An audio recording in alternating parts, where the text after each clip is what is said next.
This isn't an Avatar movie. It's broken, but ultimately, I loved it. I absolutely love all things Pandora and this beautiful, intricate world James Cameron has built. I've even been to Disney World a couple times to go to the Avatar-themed land where they have the Pandoran floating mountains and where you can ride a banshee. So it may come as quite a shock when I say that Avatar 2 is broken. And in a way, it's not really an Avatar movie for two main reasons. The first, and maybe the most obvious reason, is that Avatar: The Way of Water is basically just an amalgamation of other popular movies, and in particular, James Cameron movies. But what exactly do I mean by that? Well, there are tons of story beats and plot details that seem like they were pulled directly out of other films. Also, spoiler alert if you haven't seen The Way of Water. For example, one of the main plot details in the film is that the family is struggling to survive a sinking ship, just like the main plot of another James Cameron film, Titanic. It's also no coincidence that Kate Winslet appeared in both movies. The imitation story beats don't stop there though. Near the beginning of the film, the Sky People return to Pandora, and with their rocket thrusters, they burn the forest where the Sully family lived, killing thousands of plants and animals in the process. Immediately when I saw this, it made me think of the nuclear apocalypse scene in James Cameron's Terminator 2 Judgment Day. There's also a third James Cameron movie that comes to mind. Obviously, the film Alien was a big inspiration because it stars Sigourney Weaver and aliens, just like Avatar. In another scene, a group of humans is hunting some large whale-like creatures for a gold substance called amrita, which can completely stop human aging. This entire sequence seems to follow the story of Moby Dick, with Captain Ahab searching for the white whale and its precious blubber. We also see story beats from Tarzan and the character of Spider, left in the forest by his parents and raised by a more primitive people.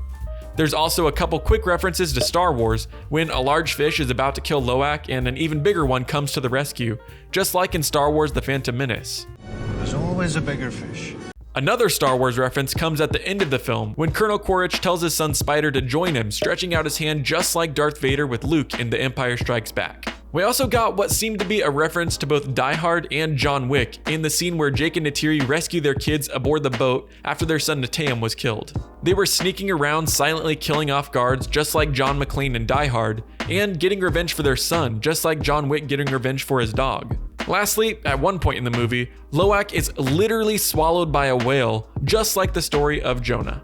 All of these references and copied story beats make the film seem a bit unoriginal, kind of like the first Avatar film, which basically took Disney's Pocahontas and copied it beat for beat.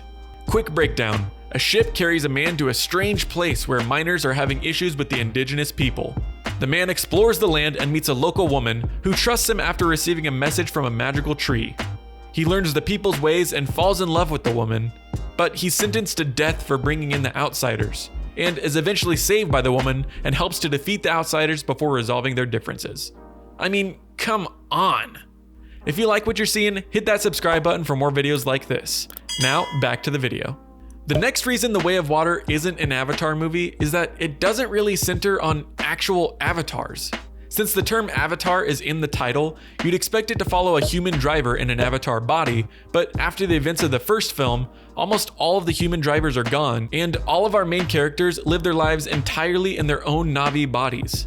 Even the film's antagonists aren't avatars. They're Na'vi bodies with human memories transplanted into their brains. So it really isn't an Avatar movie. It's more of a Na'vi movie, or Pocahontas in Space 2. All that aside, I really loved this movie. And if you haven't seen it yet, or you saw it in 2D, I have to recommend you see it in 3D. It truly was meant to be seen this way. If you think 3D movies are bad or unnecessary, I thought the same thing, but decided Avatar was worth it. And boy was I right. 3D technology has advanced so much over the past 13 years since the first Avatar film was released, and it really shows in The Way of Water. Just to name a few reasons why this film was so great, the underwater scenes were absolutely breathtaking, no pun intended. James Cameron decided to not use dry wet filming like you might see in movies such as Aquaman, since it gives an unrealistic looking result. Instead, they used revolutionary underwater motion capture technology, which gave us some of the best looking water scenes in movie history. It also led Kate Winslet to beat the record for the longest amount of time for holding one's breath in a filmmaking performance. Previously held by Tom Cruise in Mission Impossible: Rogue Nation, she smashed the record, holding her breath for over 7 minutes long. I also loved the prologue in the film, which helped to catch us up to what the Sully family had been up to since we saw them last, and gave us a look into the Sully family's life, with babies being born and adopted, and the parents going out for a date night. I also appreciated the ending to the movie, where Jake opens his eyes in the exact same way as the end of the first film, to the sound of beating drums. I really appreciated Sigourney Weaver's inclusion in the film as well, especially in the character of Kiri and her relationship with Dr. Augustine. Kiri's connection to nature and the deity Awa was especially fascinating to see, and I hope it gets explored more in the future Avatar films, Avatar the Seedbearer, Avatar the Tolkien Writer, and Avatar the Quest for Awa. Lastly, I loved how the phrase "a son for a son" was used in the film. Initially, Neytiri used it as a threat to kill Quaritch's son Spider after her son Neteyam was killed. In the end though, Jake used the phrase to explain how their son Neteyam joined Awa in the afterlife, and how Spider joined the Sully family.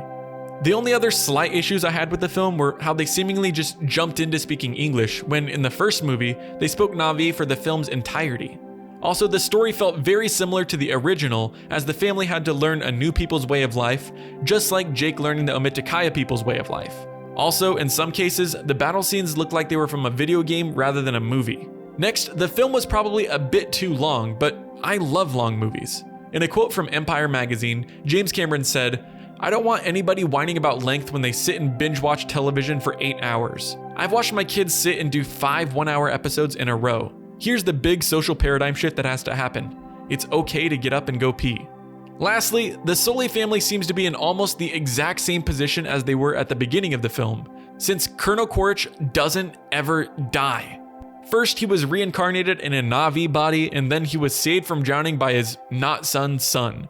You'd expect for the family to be in a better position by the end of the movie, but they're in just about the same exact spot as before.